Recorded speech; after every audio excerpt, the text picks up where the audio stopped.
Hi Kagala! Nandito naman ang inyong pambansang Kagala na si Sir Owan.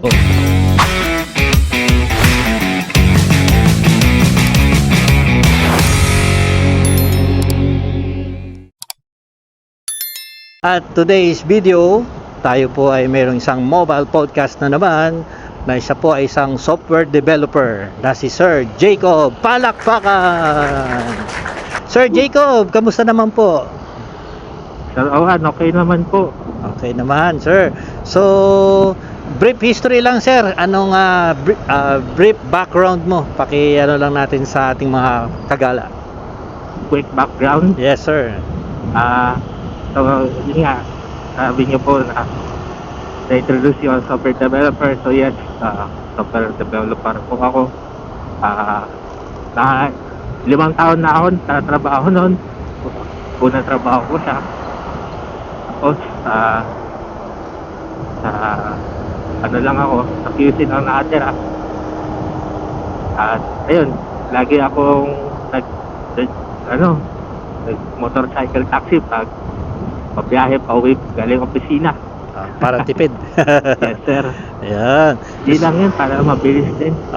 Si Sir Jacob ay isang software developer. Sir Jacob, ano ba scope ng isang computer science na para maging software developer ka?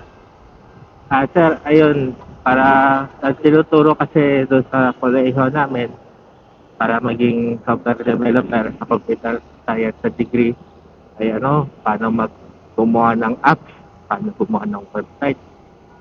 Kasi pag graduate, yun ang kailangan na skill. So, yun ang scope ng kurso namin. So, sa computer science, ang scope niyan is yung mga mag-develop ng apps, Yes, website, yan. So, sa mga nagbabalak maging computer science graduate, ayan po yung scope ng inyong pag-aaral. So, pwede kayong maging software developer pagdating ng time. So, bukod sa pagiging software developer, ano pa po pwedeng maging trabaho ng isang mga computer science graduate? Sa ngayong sir, panahon, parang madami din, sir, eh. Kasi, yung mga buhay-buhay natin, very reliant sa teknolohiya. Okay. Tapos, lagi din nag-evolve yun. Lalo na ngayong panahon, puro AI na. Kaya, kailangan talaga na, Aral pa rin, no? kahit graduate na kayo, tuloy pa rin yung pag-aaral dahil mabilis yung evolution ng teknolohiya. Ang lupit nga ngayon, sir, may nakikita akong mga AI apps ngayon. Kaya nang sagutan ng mga kayang sagutan ng mga exams ng AI ngayon. Tapos may lumabas pang apps ngayon, pwede niyang baguhin yung language mo. Oo, sir. Ang lupit ng apps na yon. Maraming tao natatakot na AI, baka maraming wala ng trabaho. Pero siguro sa ngayon, hindi mo na natin dapat isipin na ganun. Kasi, kunwari, designer ka. Kasi may mga AI na app na kaya gumawa ng mga painting, mga graphic design. Okay. Kasi tatakot sila, baka mawala sila trabaho dahil sa AI. Pero hindi mo na sa ganun ngayon, sir, eh. Kasi mga designer, meron silang bagong tool para makatulong sa kanilang trabaho. Okay. Pwede nila magamit din para makatulong sa pag-design nila. Ayun, masasabi ko lang sa AI, sir, use it as a tool to help your current job. Kumbaga, use mo lang ang tool ng AI, hindi ang AI ang gagamit sa'yo. Yes, sir. Ganun, no? Kasi pag ginamit ka na ng AI, wala na. Kumbaga, tulad ng sa mga nga ngayon, fast food, puro may robotics na. Diba? Yes, Puro robotics na rin sila ngayon. So, yun, napakaganda naman nung sinabi ni Sir na yun regarding sa mga AI, no? So, mga Kagala, sa mga computer science graduate or mga aspiring computer science na mga course, yan po, marami tayong ngayong trabaho kasi nga pati magiging IT, di ba? Kasama yan eh, sa pagiging Yes, sir. IT mo sa computer science. So marami talagang trabaho. Kumbaga malaki ang demand ng mga ano ngayon, ng mga software developers, ng mga computer science, IT, mga ganyan. So malaki ang demand niyan. So, ilang taon ka na sir na nagtatrabaho as a software developer? 5 taon na ako sir sa 5 trabaho. taon, grabe no. So, kamusta naman ang sweldo sir?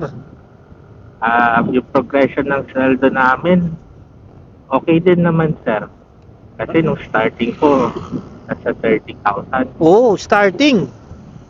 Kadalasan sa ibang mga trabaho, starting mo 12, 15, di ba? Sa'yo Yes, sir. 30 agad, mahigit. Ano po kaya fortunate po ako nun. Mhm. Tapos, yung progression niya, sir, kada taon maganda rin yung increase. Plus may mga allowances ka pa.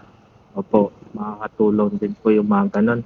So, kung 5 years ka na sir, regular ka na. Automatic yun. Yes, sir. Dahil regular ka na, siguro naman may pwesto ka na. Ano, sir? May position ka na dun. Yes, sir. diba? Manager na po ako. O, manager na. So, yung from 30, naging Intensity naging 100 secret. 100 plus. Yes, sir. Wow! Mga kagala, kinikilabutan ako sa mga talagang ganitong pagtatrabaho. Mag-invest kayo sa mga ganito, yung mga IT. Briin nyo, si sir nagsimula sa 30 plus. Ngayon, 100 plus within 5 years. Pero yung 100 plus, yung sir, mga ilang taon bago mo nagkaroon ka ng 100 plus na sweldo? Nung ano, sir, pang 5 taon din. Pang 5 taon din. Yes, sir. Di ba? Pag may tiyaga, kailangan kasi makita yung loyalty mo sa company. Di ba? So, pag may loyalty ka sa company at good standing ka, sakita nila talagang good team player ka, meron talagang biyayan darating. At kay sir talaga, sabi nga, very fortunate siya nung makakuha agad siya, 30 plus yung agad yung starting salary niya. Tapos ngayon, 100 plus na, ang sarap-sarap ng buhay. Bri mo, within a year, sir, milyonaryo ka na. Di ba? Kung sakto yun, kung base nila, papalagay natin, sir, ako lang ako, mga 130 ka. So, yung 100, talagang times mo na lang ng 12 months, o di may 1.2 million ka. Oh, for sure, may mga HMO pa kayo niyan, sir, di ba? May Opo, kasama sir. pa, tapos may life insurance pa.